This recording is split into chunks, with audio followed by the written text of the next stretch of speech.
Ngayon, balikan natin itong bali-balitang posibleng bagyo sa susunod na linggo.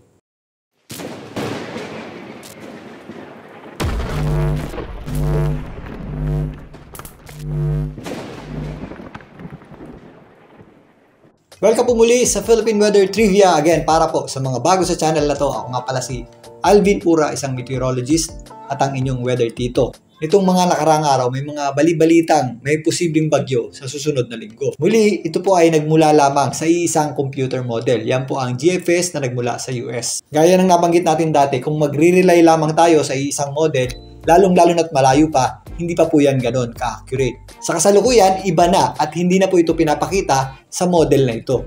In short, mas bumaba pa ang tsansa o nawala na po ang tsansa nitong mabuo. Ito pong grupo ng kaulapan sa timog silangang bahagi ng ating bansa sa labas ng PAR ay yung sinasabing posibleng pagmulan nitong bagyo. Na-designate din po yan na INVEST ng JTWC ng US. INVEST dahil investigative area o area na dapat pagtuunan ng pansin. Hindi po ito naging LPA o disorganized pa din po ito o hindi rin po ito nagkaroon ng low-level circulation o pag-ikot. Tuluyan din itong naging disorganized at kalaunan tinanggal din ng JTWC ng US ang designation nila dito as INVEST. Pero again, hindi pa din po imposibleng magkaroon ng bagyo sa buwan ng Mayo. 1 to 2 nga ang ating inaasahang bagyo na posibleng mabuo pumasok sa loob ng ating Philippine Area of Responsibility ayon sa Pag-asa.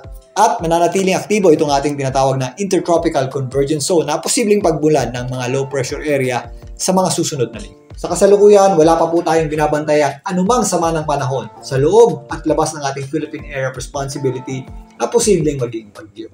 Ito namang mga kaulapan sa hilagang bahagi ng Luzon ay dulot ng tinatawag nating shear line. Ito ay salubungan ng northeasterly na hangin na hindi nasing lamig ng amihan at ng ating tinatawag ng easterlies. Ito po ang nagdadala ng maulap na panahon at mataas na tsansa ng pagulan at thunderstorms dito po sa ilang areas ng Isabela, Cagayan, kasama na po dyan ang Aurora at ilang bahagi ng Quezon. Para naman sa malaking bahagi ng ating bansa, tag-init pa din po mananatiling mainit at malinsangan ang ating panahon. Pero dumadalas na po yung ating mga pagulan at thunderstorms kadalasan tuwing hapon o gabi. Kasama na rin po dyan ang Metro Manila.